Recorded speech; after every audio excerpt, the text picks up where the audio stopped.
Same బిల్లలు వచ్చినాయి అనుకోండి, ఓ సేమ్ బిల్లలు ఇచ్చాడేంటని తిట్టుకోవద్దు. డిఫరెంట్ బిల్లలు వచ్చినాయి అనుకోండి, డిఫరెంట్ ఇచ్చాడేంటని తిట్టుకోవద్దు.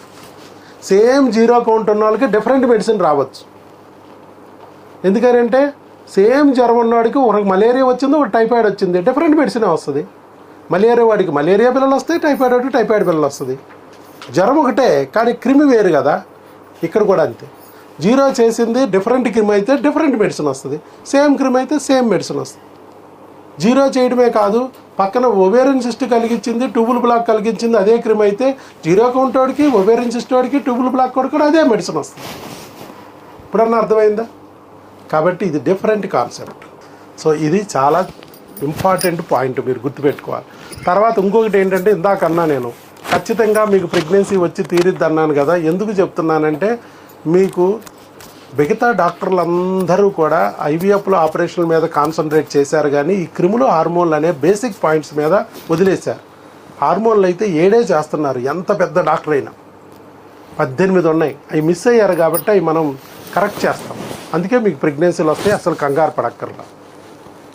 ఇంకా తర్వాత మీరు నన్ను డౌట్ అడిగినా అడగకపోయినా మీకు ప్రెగ్నెన్సీ వస్తుందని, ఇందాక కన్ఫామ్గా మీకు ప్రెగ్నెన్సీ వస్తుందని ఎందుకన్నానంటే, భగవంతుడు మీకు దారి చూపించేశాడు ఆల్రెడీ.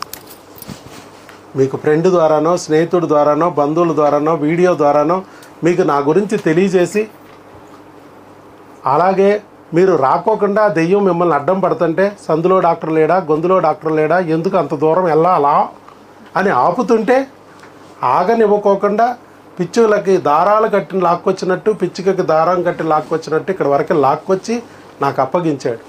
దారి తప్పిపోయిన పిల్లవాడిని తండ్రి ఎలాగైతే మాస్టర్ గారి దగ్గరికి తీసుకెళ్ళి అప్పచెప్పి వాడికి చదువులు విద్యాబుద్ధులు నేర్పించి అభివృద్ధి పదంలోకి వచ్చేటట్టు చేసుకుంటాడో ఒక తండ్రి, అలాగే మీ తండ్రి అయిన దేవుడు కూడా వైద్యో నారాయణో హరి అని నాకు అప్పగించాడు. బిడ్డ కావాలని కోరుకుంటూ కూడా దారి తప్పిపోయారు. మీరు ఏ దారిలో వెళ్తే బిడ్డ దొరుకుద్దో తెలియక ఇబ్బంది పడుతున్నారు, కన్నీళ్లు కారుస్తున్నారు, అవమానాలు పొందుతున్నారు. వీళ్ళకి దారి చూపించాలి అనే ధోరణిలో భగవంతుడు మిమ్మల్ని ఇక్కడ తీసుకొచ్చి ఇక్కడ అప్పగించాడు. క్లియర్గా కనపట్లా. అందుకనే మీరు అందరూ ఒకటే ఆలోచించుకోండి, వెనకాల మనకు దేవుడు తోడుగా ఉన్నాడు. మనం ఎవరి గురించి భయపడక్కర్లేదు, బాధపడక్కర్లేదు, పలానా వాళ్ళు మాకు సహకరించట్లేదని టెన్షన్ పడక్కర్లేదు. మనకు డైరెక్ట్గా మన తండ్రి అయిన దేవుడే తోడున్నప్పుడు ఎవరు ఉన్నా ఎవరు లేకపోయినా ఈ యొక్క బిడ్డని రాకని ఇక ఆపలేరు.